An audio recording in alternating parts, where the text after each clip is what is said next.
Hello everyone, welcome to kitchen and much more. मसाले भात म्हटलं की आपल्याला आठवतो लग्नाच्या पंक्तीतील गरमागरम मसाले भात, विविध पदार्थांची रेलचेल आणि त्या पंक्तीत सगळ्यांचंच लक्ष वेधून घेणारा एक खास पदार्थ म्हणजे मसाले भात. हाच खास आणि पारंपरिक मसाले भात आज आपण बनवणार आहोत. मसाले भात बनवण्यासाठी इथे मी 1.5 कप इतका कोलम तांदूळ 2 ते 3 वेळा पाण्यामध्ये स्वच्छ धुवून चाळणीमध्ये अशा पद्धतीने निथळत ठेवलेला आहे. आता मसाले भातासाठी लागणाऱ्या भाज्या पाहूयात. इथे मी 1 कप इतका सोललेला मटार घेतलेला आहे. 1 कप इतकं गाजर त्याचे असे छोटे छोटे तुकडे करून घेतलेले आहेत. 1 कप इतका फ्लावर तो स्वच्छ धुवून त्याचे असे छोटे छोटे तुरे करून घेतलेले आहेत. 1 कप इतके तोंडले घेतलेले आहेत. ही कोवळी तोंडले आहेत, त्याच्यामुळे याचे मी अशा पद्धतीने 2 भाग करून घेतलेले आहेत. आणि एक मध्यम आकाराचा बटाटा साल काढून त्याचे छोटे छोटे तुकडे करून मिठाच्या पाण्यामध्ये भिजत ठेवलेला आहे, म्हणजे तो काळा पडायला नको. एक मोठ्या आकाराचा कांदा उभा पातळ चिरून घेतलेला आहे आणि एक मोठ्या आकाराचा टोमॅटो तो देखील बारीक असा चिरून घेतलेला आहे. आता मसाले भातासाठी लागणारं हिरवं वाटण करायचं. यासाठी इथे मिक्सरच्या छोट्या भांड्यामध्ये 1 मूठ देठासहित कोथिंबीर घेतलेली आहे. देठामुळे फार छान चव येते. आणि 2 ते 3 हिरव्या मिरच्या घेतलेल्या आहेत. हिरव्या मिरचीचं प्रमाण आवडीनुसार कमी जास्त करू शकता. 5 ते 6 लसणाच्या पाकळ्या घेतलेल्या आहेत आणि 1 इंचभर आलं घेतलेलं आहे, त्याचे छोटे छोटे तुकडे करून घेतलेले आहे. आता हे सर्व मिक्सरच्या भांड्यामध्ये आवश्यकतेनुसार पाणी वापरून याची बारीक अशी पेस्ट करून घ्यायची आहे. तयार केलेले हिरवं वाटण एका वाटीमध्ये काढून घेतलं. या हिरव्या वाटणामुळेच आपला मसाले भात हा अतिशय रुचकर असा तयार होतो. आता मसाले भात तयार करायला घेऊ. हा मसाले भात मी कुकरमध्ये बनवणार आहे. यासाठी कुकर गरम करून घेतलेला आहे. या गरम झालेल्या कुकरमध्ये 3 टेबलस्पून इतकं तेल गरम करून घ्यायचं. तेल चांगलं गरम झालं की याच्यामध्ये पाव चमचा इतकी मोहरी घालायची. मोहरी छान तडतडली की त्याच्यामध्ये पाव चमचा इतके जिरे घालून घ्यायचे आहेत. हे जिरे चांगले फुलले गेले की त्याच्यामध्ये कढीपत्त्याची पानं घालायची. 8-10 काजूचे तुकडे करून घेतलेले आहेत, ते देखील याच्यामध्ये घालून घ्यायचे आहेत. एखादं तमालपत्र घालायचं आणि ही फोडणी परतून घ्यायची. आता याच्यामध्ये एक मोठ्या आकाराचा कांदा उभा पातळ चिरून घेतलेला आहे, तो याच्यामध्ये घालून घ्यायचा. छान परतून घ्यायचा आणि तो लवकर मऊ होण्यासाठी याच्यामध्ये आपण अर्धा चमचा इतकं मीठ घालून घ्यायचं आहे, जेणेकरून कांदा लवकर मऊ होईल. कांदा गुलाबी रंगावर परतून झाल्यानंतर याच्यामध्ये एक मोठ्या आकाराचा बारीक चिरलेला टोमॅटो घालून घ्यायचा. तो देखील या कांद्यासोबत चांगला असा परतून घ्यायचा आहे. मीठ घातल्यामुळे कांदा आणि टोमॅटो लवकर मऊ होतो. आता आपण तयार केलेले हिरवं वाटण म्हणजे आलं, लसूण, कोथिंबीर, हिरवी मिरची याच्यापासून तयार केलेले हिरवं वाटण याच्यामध्ये घालून घ्यायचं आणि ते वाटण देखील साधारण 1 ते 2 मिनिटं चांगलं असं परतून घ्यायचं आहे. यामध्ये आता आपण घेतलेल्या भाज्या घालू. फ्लावर, मटार, तोंडली, गाजर आणि मिठाच्या पाण्यामध्ये भिजत घेतलेला एक बटाटा तो देखील याच्यामध्ये घालून घ्यायचा आहे. आपण घातलेल्या भाज्या साधारण 1 ते 2 मिनिटं चांगल्या अशा परतून घ्यायच्या आहेत.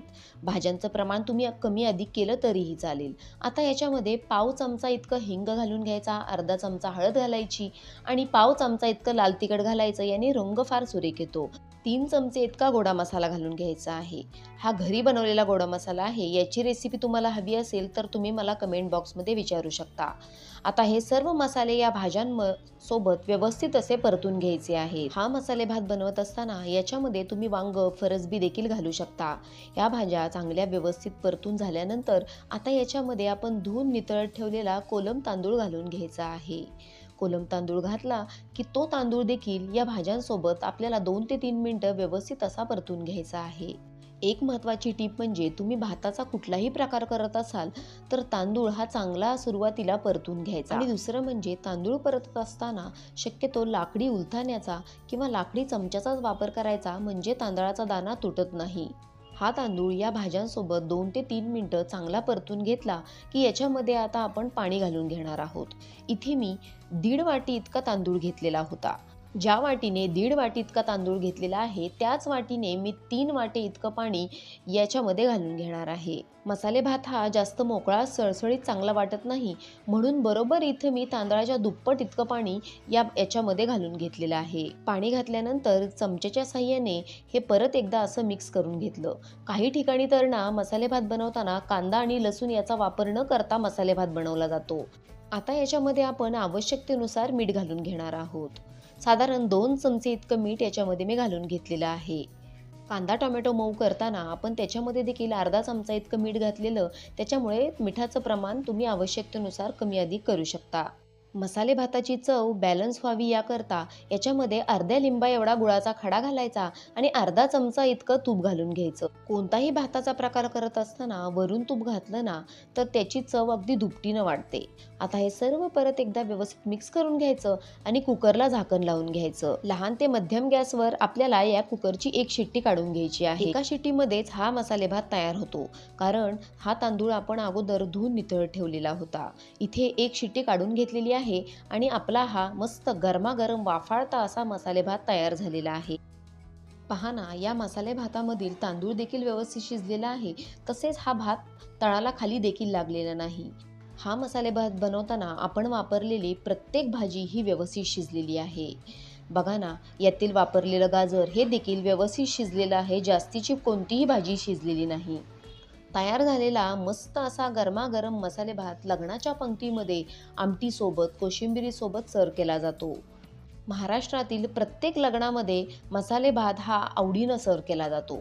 महाराष्ट्रातील सांगलीमधील मिरज येथे गोरे मंगल कार्यालयामधील विशेष करून मसाले भात हा खूप प्रसिद्ध आहे. तुम्ही कधी तेथील मसाले भात खाल्ला आहे का?